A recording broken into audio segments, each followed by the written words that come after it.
I would imagine Joel Embiid's going to not play Sunday, 1 o'clock. And, of course, you can hear that game on 97.3 ESPN. Sixers pre- and post-game will be on NBC Sports Philadelphia.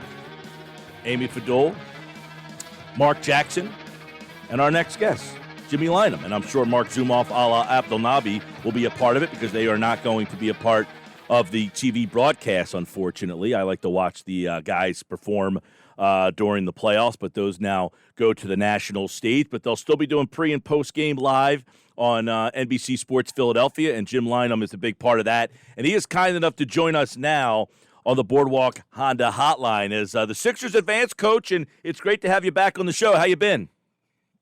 Pretty good, Mike. Appreciate the opportunity to speak again. I've been listening to you a lot. I've been going back and forth to the shore over the course of these pandemic months, so I've been listening to you guys. Well, that's very nice, and hopefully we don't have you screaming at the radio too much. And, one of the things last night that I wanted to pick your brain on a little bit here is how different the Sixers looked without Embiid last night as opposed to the way they looked without him for 3 quarters the other night. And people would say, well, how come you couldn't make that adjustment and make that change, as a coach? Why did they look so different last night than they did on Monday night without Joel? Yeah, good question. And I think your word, adjustment, it's not easy to do, Mike, on the fly. And you have to, there's a human factor here. The players are, they're concerned. I mean, for Embiid, who's obviously a popular guy as a teammate, and in a practical sense, to get where they want to go, they're going to need him. So when you see him go down like that, you're concerned. And as a result, your focus is not quite where it should be. So they had a disastrous third period where they fell behind, I think it was 12 points.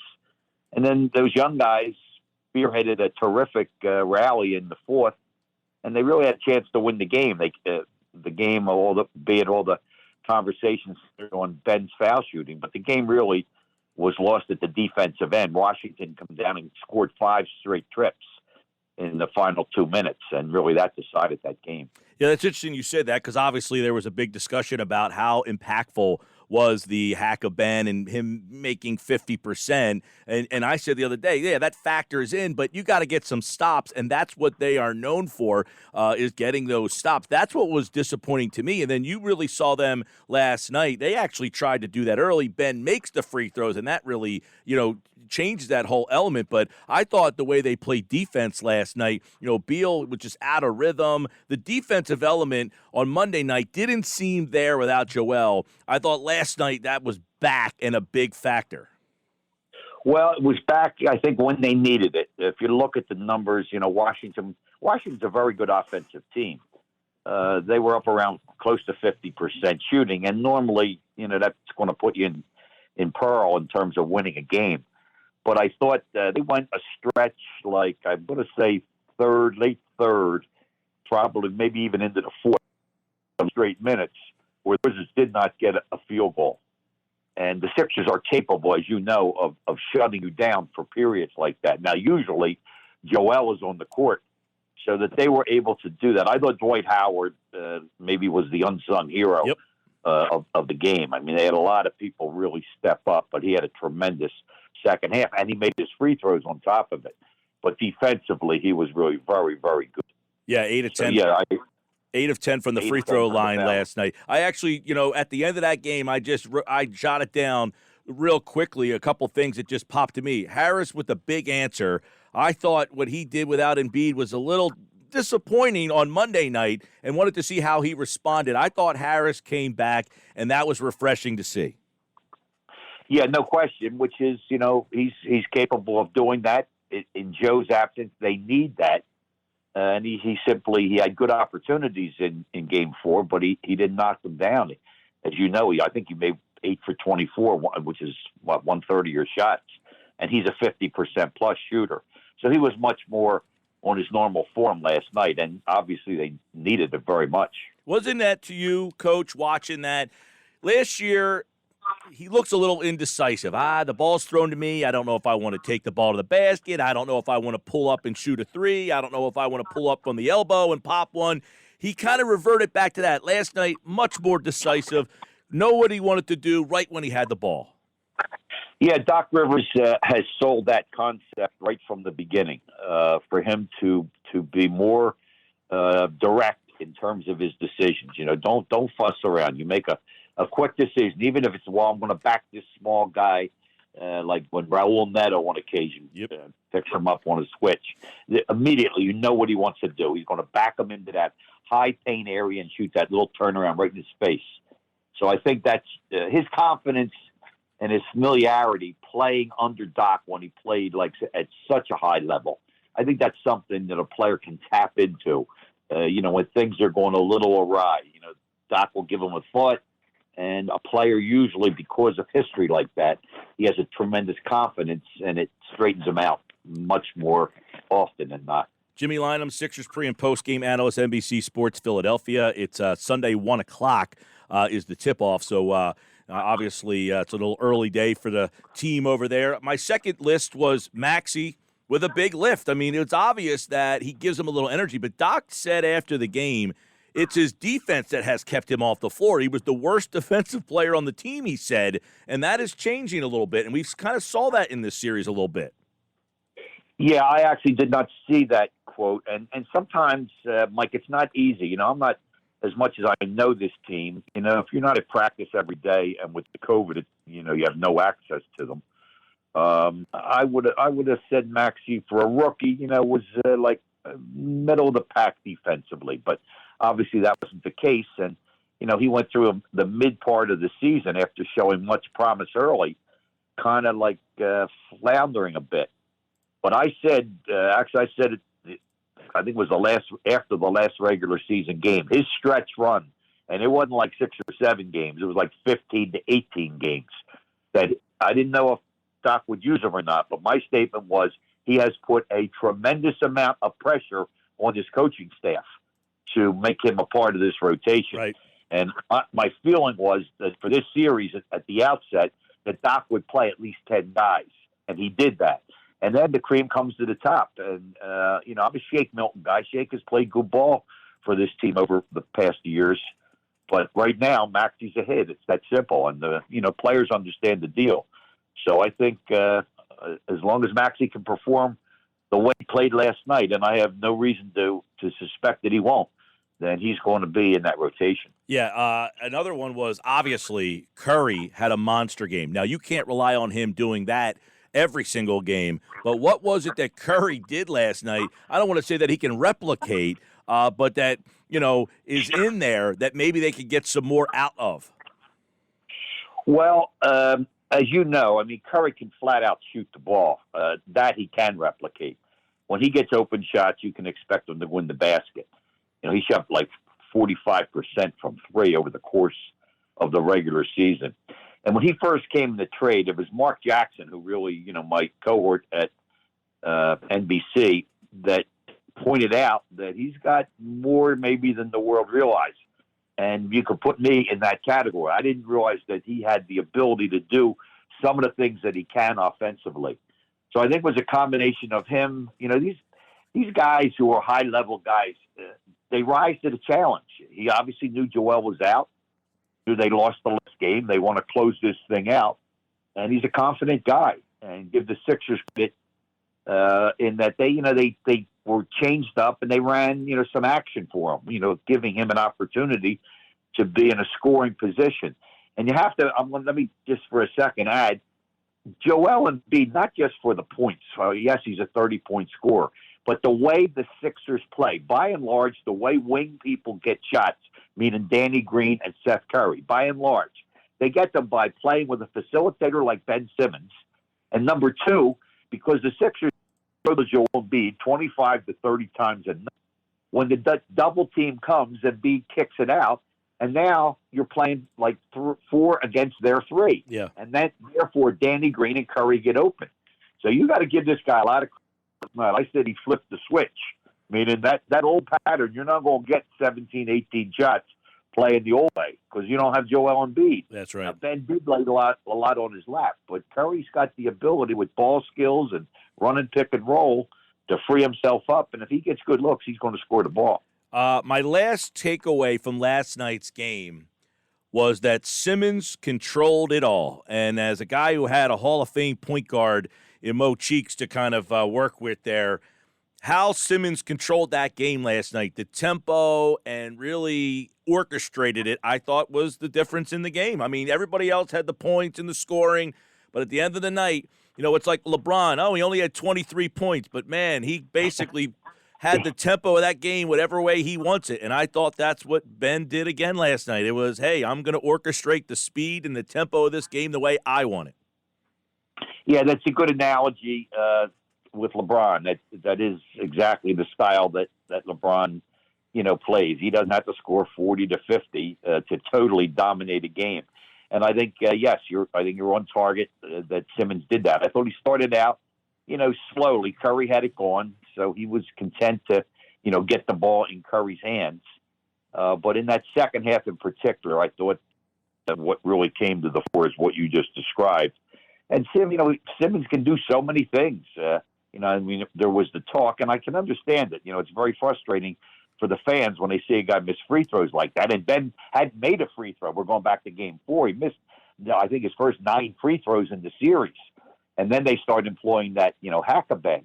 But the fact of the matter is the guy does so many things. I mean, 50% of the time you're on the court, you're playing defense. And this guy might be the best defensive player. I mean, he might win the award for best defense. I think he should.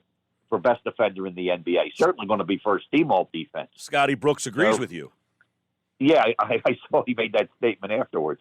So, yeah, I think you're right on target. And it's sometimes not as obvious to the fan.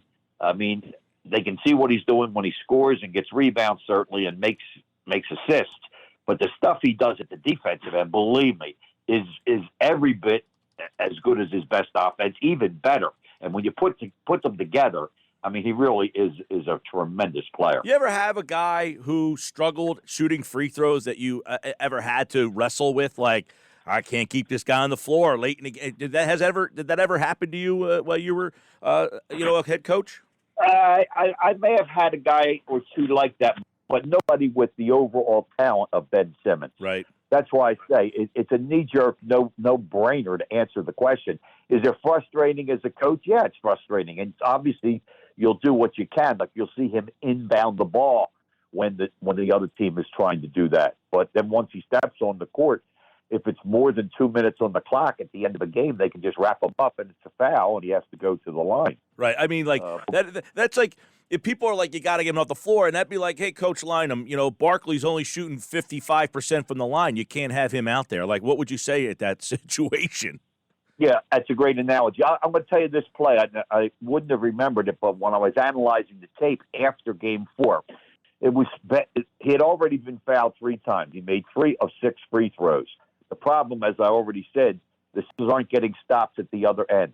So it's Sixer ball. They're down 2. And you'll remember the sequence because it started.